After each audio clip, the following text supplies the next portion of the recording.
Hi, Skye. Thanks a lot for being here with Hi. us. Hi, Just Niklas. How are you? good. How are you doing? Good, thank you. Just to introduce myself, I'm a project manager. So my name is Niklas Kossow. I'm a project manager here at CityLAB Berlin. I'm dealing there with the redevelopment of Berlin's smart city strategy, and this is why I'm particularly glad to have you here. Because to quickly introduce you, Skye Duncan is an urban designer with a lot of experience in architecture, urban design, and planning. You have worked in various roles, most recently as a senior urban designer in New York City, and you're now the director of the Global Design Cities Initiative at the National Association of City Transportation Officials, or short, NACTO, in New York. But you're calling in from New Zealand, if I understand correctly. And Yeah, that's right. I'm very much looking forward to your presentation. The floor is yours, and I'll come back for the Q&A after that. Brilliant. Thanks, Niklas. And hi to everybody there in Berlin. Really, it's a great honor to be here. I'm calling in from my evening in New Zealand, Friday night. So pretty happening Friday night here. But I couldn't resist this opportunity to speak to you guys and to speak as part of the CityLAB Summer Fest this year, to share a bit about one of my deep passions, which is around streets in cities. And so what I'm going to do is share my screen and go through a presentation. So let me see if I can get this sorted from a tech perspective. And Niklas, maybe I'll let you tell me if you can see the screen. Okay. Because I can't see you. So if you could just give me an audio yes, and then I'll get started. Works perfectly. Thanks. Can you see my screen? Yeah, that works well. Great, brilliant. Okay, so what I wanted to speak today about, as I mentioned, is thinking about our streets and our cities. I know a lot of you here are interested in, obsessed with, fascinated by cities. And for me, that really comes back to thinking about our streets. It is our largest continuous network of public space that we have in our cities, and therefore one of our kind of largest untapped assets that we have. But this space is incredibly contested, as I'm sure you will know. There's many different goals and objectives and different things that are competing for that space. From the kind of old, what we've been doing for decades is giving a lot of that space to private vehicles. But how we design this space also impacts our choices of mobility, whether we have access to public transit, to great walking environments or safe places to cycle, or perhaps or how difficult it can be for those with disabilities to move about the city. And we certainly know where we get that wrong in terms of mobility and access. But our decisions also impact our environmental sustainability, from the carbon emissions and the fossil fuels we burn to how we manage our water systems, to getting down to our biodiversity and zooming out to think about our environmental sustainability at a regional scale. Our streets, our policies and design decisions dictate whether our businesses can flourish or get their goods delivered on time. It impacts our economic sustainability because of our budgets on infrastructure. And when we spend billions of dollars on infrastructure that maybe serves only a small portion of society, or the economy in terms of the wasted time that millions and billions of people spend sitting in congested streets every day. And of course, our streets and the environment impact our everyday livability and quality of life, whether we can sit and relax and enjoy a bit of shade in a hot climate or move about our daily routines. And it has a huge impact on our public health and safety. Sadly, we're at the point that we're killing people slowly. We now have over 4 million people dying prematurely from air pollution every year, a large portion of which comes from our vehicles on our streets. We now have air pollutants found in the placentas of mothers. So even before we are born, we are now being impacted by the quality of the air on our streets. We're killing people slowly because of the global epidemic of chronic disease, a large cause of which is our physical inactivity. We have stopped designing cities that are safe necessarily to walk and cycle around, and parents unhappy sending their kids out in the streets and playing. And we're killing people quickly. We now have 1.35 million traffic fatalities on our streets every single year. And the statistic that really gets me every single time is the fact that this is the #1 killer of our young people around the globe of ages 5 to 29. And today, in the era of COVID more than ever before, our street space matters. It matters to be able to provide critical services in a time of need, to be able to offer communities safe access to healthy foods, to play, to dine, and be social at a distance, or to pray. So our team at the Global Designing Cities Initiative was launched in 2014, taking a lot of the lessons from the North American NACTO organization to an international scale. And one of the first projects we worked on was a global street design guide that had contributors from hundreds of folks from around the world, over 70 cities and 40 countries, coming together to create a new blueprint of how we should be designing our urban streets, instead of applying highway-like codes and regulations to our urban environments. We've now had that endorsed by over 100 cities and regions and organizations around the world, not yet in Germany, so hopefully we can work on that one. But we have been working on a number of translations and actually also just launched Turkish this week, which is very exciting. And again, hopefully we can work on some Deutsch translations in the future as well. So we have a series of guides that we produce to help, as I mentioned, to have these the kind of blueprints of how we can do things differently. Last year, we launched Designing Streets for Kids. And then more recently with the pandemic, we released Streets for Pandemic Response and Recovery to help cities at a time of urgent need see their streets as an asset to help support safe movements and safer speeds, to be able to provide those critical services, and also offer places for play and recreation, for protest, and for kids going to school.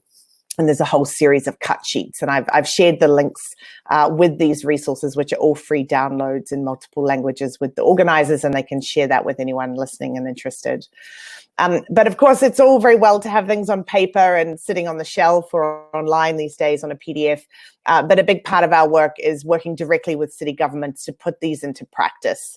We're touched down in about 30 different cities around the world, giving technical assistance in a range of different kind of areas of expertise, from policy and design guidance to building capacity to helping cities get projects on the ground and measure the impact.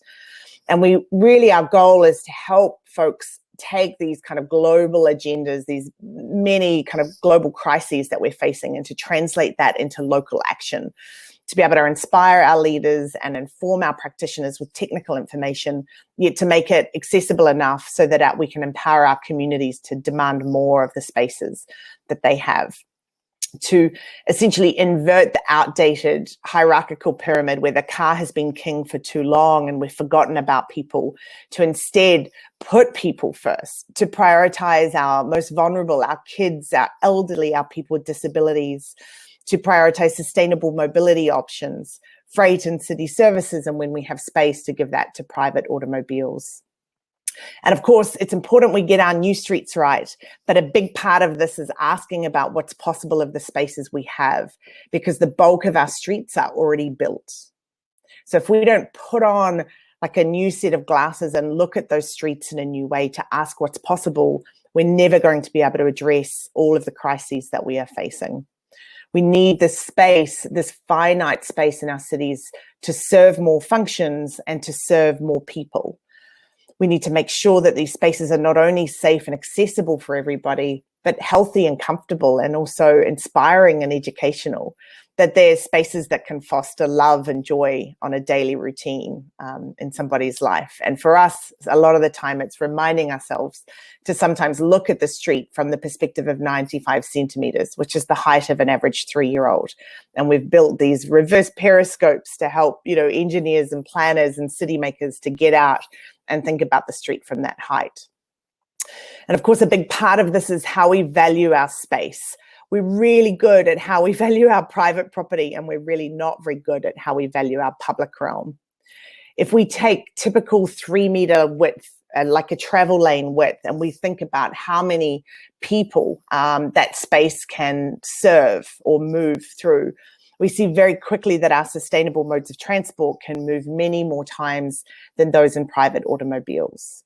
In a similar way, thinking about, and many of you may have seen diagrams like this before, the space needed to move 50 people by foot, by bike, by bus, or by car, or by electric vehicle, or by autonomous vehicle, or by Uber and car share. So as our cities are growing and evolving and expanding, it's important that we think about how we want to move people as we're kind of developing into the future. So we can see just when we almost draw those lines in a different way and distribute that space differently, we can not only move 2.5 times as many people almost overnight, but actually serve other functions like green infrastructure, water management, public spaces. So it's time we need to solve a different problem. We need to move away from moving cars, and we need to move towards solving the problem of moving people, or the opportunity of moving people. And this can happen at many different scales when we think of cities. At the largest kind of city or regional or national scale, we can think about all the policies that allow us to combine our land use density decisions with our transportation planning. We can make sure that we're getting that mix very, very coordinated, so that when we're thinking about mobility, our trips can be shorter and we can offer more choices for people to how they want to get around. Because our decisions, those of us who are shaping cities, we forget sometimes that we're having a huge impact on the distance people are having to travel on a daily basis, the design, as we were talking about, the choices of modes that they have, how much of their daily life is spent, stuck in traffic or taking long transit rides versus being with their families, and their overall experience in mental health. So when we think about opportunities to reform our policy tools, I mentioned earlier, a lot of the kind of codes and regulations that shape our cities were built or written decades ago. And so we actually often have to go in and scan them and actually remove the impediments that are allowing best practice to happen. But we can also think about policies that allow us to incentivize those best practices and then actually just mandate what needs to happen. When we think about designing for more people, there's many scales we can think about that. From the largest network scale, and I know from a smart city perspective, we're seeing increasingly the importance of data and analysis around how we geocode our infrastructure and match that with a shift in use. For example, like the ridership with the bike network and the increase like you see here in Bogota. Or when we take data like our geocoded road traffic fatalities and start to identify why we're getting so many injuries and crashes on a certain part of a corridor in a city. And then we go and look at the infrastructure and we realize, well, actually it's like 500 meters between crossings, and that can take somebody with some form of mobility impairment 30 minutes to cross the street rather than just running across here. So we haven't been designing the infrastructure for the best options there. So these are the kinds of decisions we can start to make differently, or to go and retrofit. To think about what space each of those users need for the context that we're in, and what are the toolkits of other elements and features that not only are how we divide up the ground plane, but the other pieces that support a very enjoyable biking or walking or transit experience, so that we don't have to take these types of daily struggles, but instead can provide places where kids can play or giggle and climb, where families can walk together and enjoy some shopping, where games can be played, and perhaps even a father can find a moment to sit and read to his child. When we think about cyclists, no longer is this the cyclist that we are designing for. It's these guys that we want to make sure that every piece of cycle infrastructure is inviting and enticing for these folks. So that, again, from youngest age, we can make sure that this is a viable, safe, and enticing option for people to move about their cities.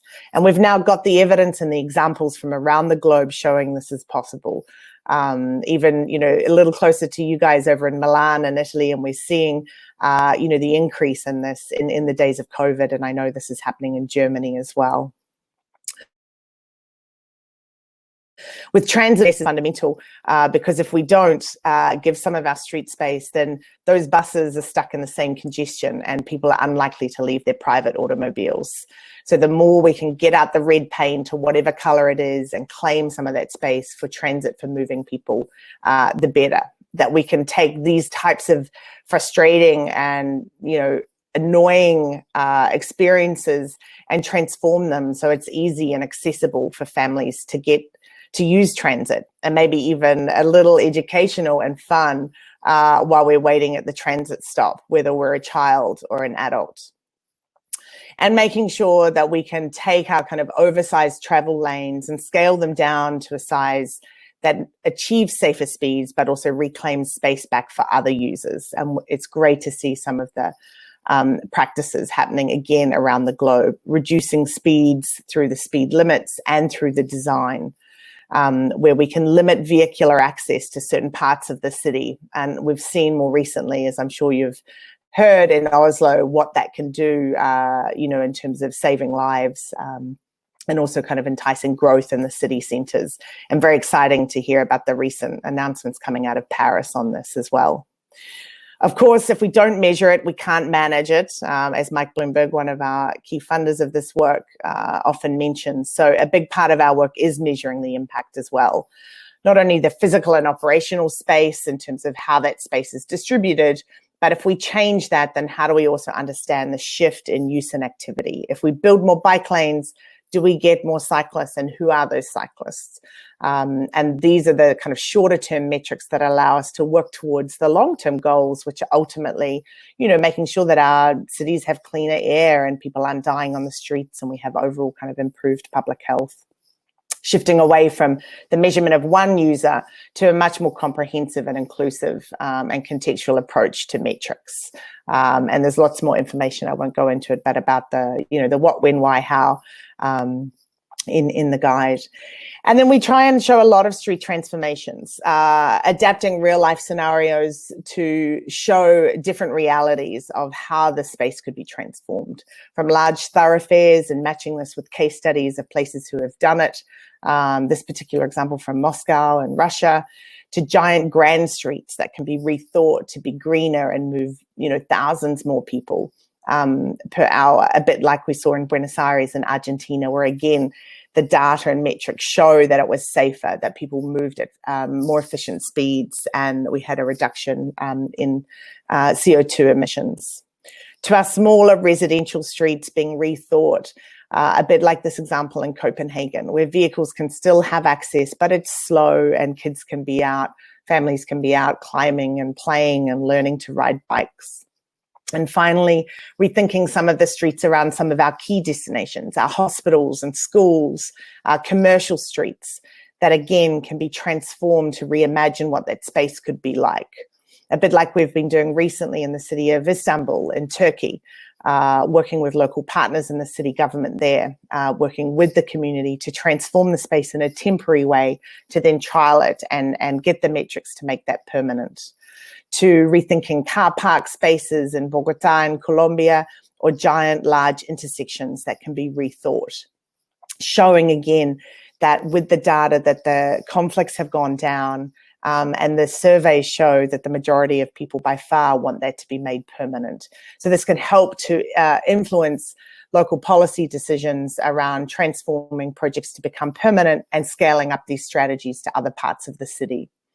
In Addis Ababa in Ethiopia, similarly in key destination areas, transforming at the beginning just for a day, this large intersection to bring out all the key head city officials to see, to then get permission to do it for 6 months, working with local artists and to be able to collect metrics again on turning speeds and qualitative data to again catalyze capital construction and the scale up of those strategies. And in Milan in Italy, outside a school, the transformation of the space there, again, working to take a space where parents and kids are standing in the roadbed to pick their kids up, and afterwards actually, communities can come together, be involved in the process, and to see, a space where the youngest of babies that parents are feeling comfortable spending their time is just really quite phenomenal to see that type of transformation happen, where even a little secret can be shared after school. And finally, in Fortaleza, in the north of Brazil, transforming spaces there, in this case around an art center, where we worked with the city government to take a lot of the, basic strategies of reclaiming space, shorter crossings, tighter turning radii to achieve safer speeds of the vehicles moving through, but also showing that it attracts more people for walking and sitting and spending time. This was able to catalyze a shift in the same city to take these practices into their downtown, into some of their main streets, to again make them more accessible, where people had safer walking facilities and more families and young folks were enticed to use the space. And then they've adapted these strategies to now work in schools. So all the spaces around schools, focusing on areas that have crash hotspots as well. And again, reimagining, rethinking, and showing a new world of possibilities of what that space can be like.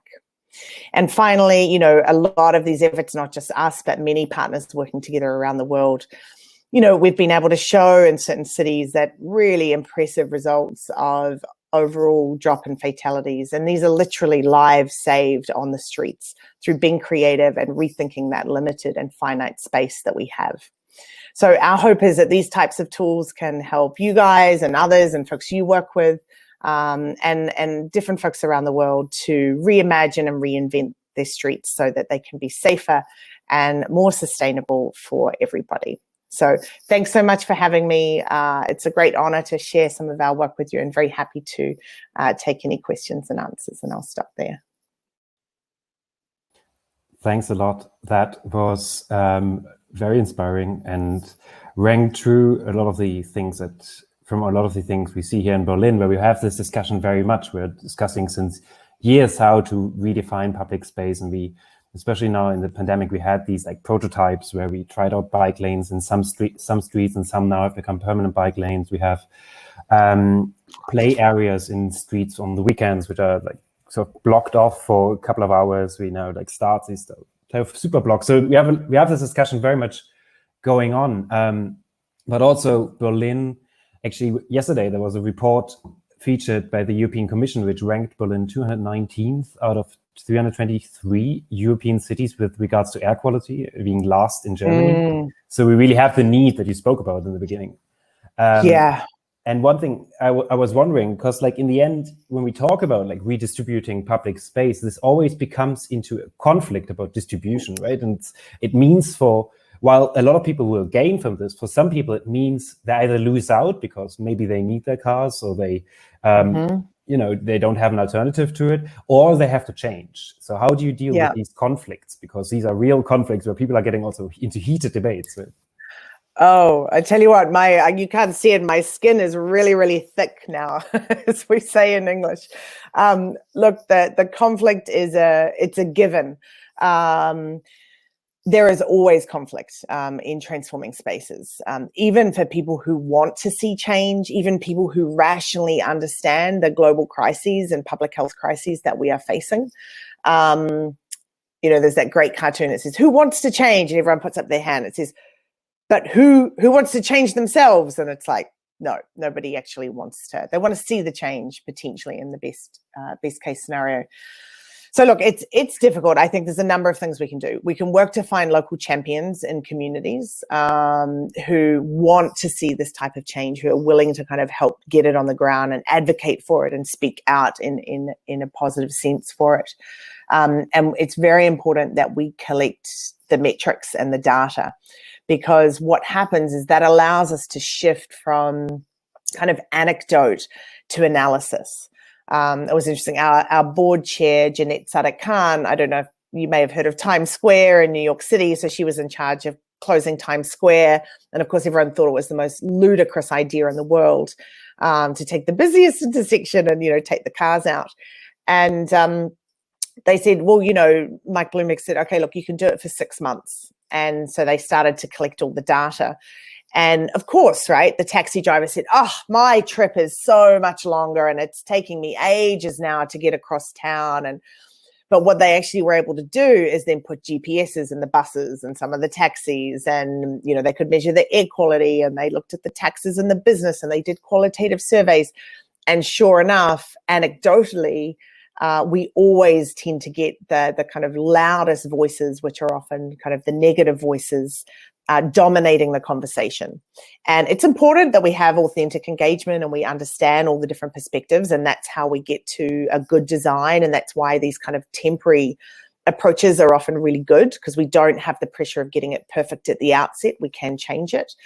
But by having the data, we can have a different conversation. We can have a fair and more equitable conversation about who the space is serving, and what kind of the crises that it's working towards solving. So I think we have to be very careful that we're not confusing kind of democracy with and like authentic engagement processes with consensus. Consensus doesn't really exist. Like, it's going to be impossible to reach a form of consensus. And so I think it's important we listen to all the perspectives and we balance the kind of professional expertise with the local expertise and the local knowledge, and make the best decisions as city makers, right, with the public space, so that that space serves the most critical functions and the most amount of people in need. And it's not about saying you can't ever drive anywhere, but it's kind of making driving harder and making all the other options easier and more affordable and more enticing. Yeah, I think that's what we're all aiming at. I want to take two questions from the chat, and maybe group them together and then give you some space to answer before we wrap up. One question was if you know any examples from China with regards to the transformation of cities. And the other one here I see from the Q&A section is regarding the policies and laws, how to design them and adapt them for future scenarios and tech development. So how do you write laws? So that last one again, sorry. So how to design laws and policies that can adapt to future scenarios and tech developments? That's a good question. Starting with that one, I spent about 8 years working in city government in the planning department. So it was completely dictated by the laws and policies. And we had some fascinating times revising all the building codes and planning codes to incorporate like greening the codes essentially for more sustainable options, from renewable energy production to, active living. And the reality is it takes a really long time to create or change policies. So I think one is not only looking at the policy themselves, but looking at the process by which policies are created. And sometimes it is a matter of being creative in terms of how we can provide guidelines and communicate best practice opportunities, sometimes within an existing policy. Things like guidelines, it sounds silly in a way, but it can be helpful. People are really used to like opening something and pointing and saying, right, I'm going to do this or I'm going to do that. So I think finding ways to, either adapt and look at what is the city council or the regional council process for approving policies and regulations and updating those, putting in probably a law that requires those to be readdressed. I know in Singapore, for example, every 10 years they do one, every 5 years they do another, every 2 years, so you're constantly kind of updating. So I think there's lots of creative ways to be flexible on the laws and policies. In terms of China, I think some of the most amazing stuff that's coming out of China is around the investment in transit, and with the kind of e-bikes and a lot of the kind of micro-mobility world there. I think that, they're realizing, we were thrilled actually to have the Global Street Design Guide translated into Mandarin, and hopefully we can do streets for kids as well. I don't have the direct names at my fingertips. I'm happy to follow up with somebody. But yeah, I think we're starting to see the transformation of space there and the investment in transit. But I think there is still also very large investments in like the big, wide highways, and this kind of culture or aspiration of owning more cars and moving around by that mode. So we've still got a very long way to go, I think. But we're starting. I think that's actually true for most places in the world with regards to the transformation. We'll wrap up here. Thanks a lot, Skye. Let's please stay in touch, and I would be very keen to get your work translated in German to also get it into the hands of German local public policymakers who are often that not would be necessarily amazing. looking to other cities outside of Germany. So it would be great to do that. Maybe let's keep in touch and maybe find someone who does that. Thanks a lot for being here with us. You're welcome. Enjoy your event. Thanks for having me.